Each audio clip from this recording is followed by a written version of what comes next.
నమస్తే and welcome to my channel. ఈ వీడియోలో ఏంటంటే హోలీ వస్తుంది కదా, హోలీ స్పెషల్ ట్రెడిషనల్ మురుక్కు ఎలా తయారు చేసుకోవాలో చూపిస్తున్నాను. అంటే దాన్నే రిబ్బన్ పకోడా లేకపోతే ఆకు పకోడీ అంటారు. ఆ రెసిపీ ఎలా తయారు చేసుకోవాలో చూద్దాం. రిబ్బన్ మురుక్కు, రిబ్బన్ పకోడా లేక ఆకు పకోడీ ఇది తయారు చేసుకోవడానికి ఇక్కడ మనం పెసరపప్పు యూజ్ చేస్తున్నామండి. ఎందుకంటే శనగపప్పు కొంచెం గ్యాస్ట్రిక్ ట్రబుల్స్ వస్తాయి కదా, సో అందుకే పెసరపప్పు యూజ్ చేస్తాం. ముందుగా మనం ఒక గ్లాస్ పెసరపప్పు తీసుకుని శుభ్రంగా వాష్ చేసుకోవాలి. తర్వాత అది కుక్కర్లో వేసి దానికి సరిపడా వాటర్ వేసుకుని విజిల్ పెట్టేసుకోవాలి. ఒక 3 విజిల్స్ 4 విజిల్స్ వచ్చాక ఓపెన్ చేసి పప్పును ఒకసారి ముట్టుకుని చూడాలి. అంటే ఇలా ముట్టుకుంటే స్మాష్ అవ్వాలన్నమాట. అలా అయితే చాలు, బాగా పేస్ట్గా అవ్వక్కర్లేదు. ఇప్పుడు ఆ పప్పును అంతటిని మిక్సీ జార్లో వేసుకుని కొంచెం వాటర్ యాడ్ చేసుకుని మెత్తని పేస్ట్ లాగా గ్రైండ్ చేసుకోవాలన్నమాట. చూసారా, ఇది ఏంటంటే బ్యాటర్ లాగే అయిపోయింది ఇంచుమించు. అలా మొత్తం పేస్ట్ చేసుకున్నాక ఇప్పుడు దాన్ని ఒక బేసన్లోకి కానీ పళ్ళెంలోకి కానీ ఎందులో మనం పిండి కలుపుకోవాలనుకుంటున్నామో అందులోకి తీసుకుని మనం ఒక గ్లాస్ పెసరపప్పు యూజ్ చేసాం కదా, 3 గ్లాసెస్ బియ్యం పిండి వేసుకుని బియ్యం పిండిని జల్లించుకోవాలి. ఇలా జల్లించుకున్నాక ఇప్పుడు అందులో తగినంత సాల్ట్, వాము క్రష్ చేసి వాముని ఇలా నలిపేసి దాన్ని కూడా వేసుకోవాలి. ఎప్పుడైనా వాము నలిపి వేసుకుంటే మనకి ఫ్లేవర్ అనేది ఇంకొంచెం బాగుంటుంది అనమాట, డైరెక్ట్గా వేసేదానికన్నా ఇలా నలిపి వేసుకుంటే. ఇప్పుడు మనం మిక్సీ తిప్పాం కదా, అందులో కొంచెం వాటర్ వేసుకుని ఆ నీళ్ళు కూడా వేసుకుని మొత్తం బాగా కలుపుకోవాలి.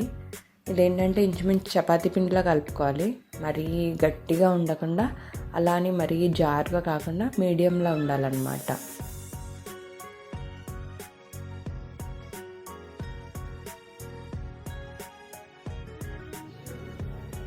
చూసారు కదా, బాగా కలిపేసుకున్నాను. అదేం చూసారా, నేను ఇలా వేలు పెట్టి చూస్తే ఇలా సాఫ్ట్ ఉంటుందన్నమాట. అంత సాఫ్ట్గా కలుపుకున్నాక ఇప్పుడు మనం మురుక్కు చేసుకోవడానికి తగినంత బ్లేడ్ తీసుకొని దాన్ని జంతికలు కొట్టడానికి పెట్టుకోవాలి. ఇప్పుడు కొంచెం ఆయిల్ అప్లై చేసి అందులో కొంచెం వేళ్ళు తడిపి కొంచెం పిండి తీయాలన్నమాట. ఎప్పుడైనా మనం వాటర్లో కొంచెం తడుపుకొని పిండి తీసుకోవాలి. అప్పుడే మనం ప్రెస్ చేసినప్పుడు జారుగా వెళ్తుంది. గట్టిగా అలా పెట్టేసామనుకోండి మనకి చాలా కష్టం అవుతుంది అనమాట ఆయిల్లో వేసేటప్పుడు. ఇలా పిండి మొత్తం పెట్టుకున్నాక కడాయిలో ఫుల్గా ఆయిల్ వేసుకోవాలన్నమాట హీట్ అవ్వడానికి. నేను ఇక్కడ ఐరన్ కడాయి యూజ్ చేస్తున్నాను. అది హీట్ అయిందో లేదో టెస్ట్ చేయడానికి కొంచెం పెసరు వేసుకుంటే అది ఫ్లోట్ అవ్వాలన్నమాట.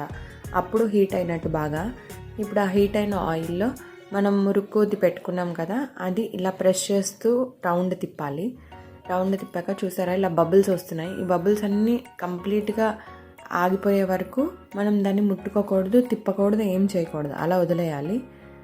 ఇప్పుడు అవి బబుల్స్ అన్నీ ఆగిపోయాక దాన్ని రివర్స్ తిప్పి మళ్ళీ వేయించుకోవాలన్నమాట. ఎప్పుడు మంట మీడియం ఫ్లేమ్లోనే ఉండాలి. ఇలా 2 సైడ్స్ బాగా వేయించుకున్నాక దాన్ని ఒక ప్లేట్లోకి తీసుకుని పక్కన ఉంచుకోవాలి. మన ఆకు పకోడీ రెడీ అయిపోయినట్టే.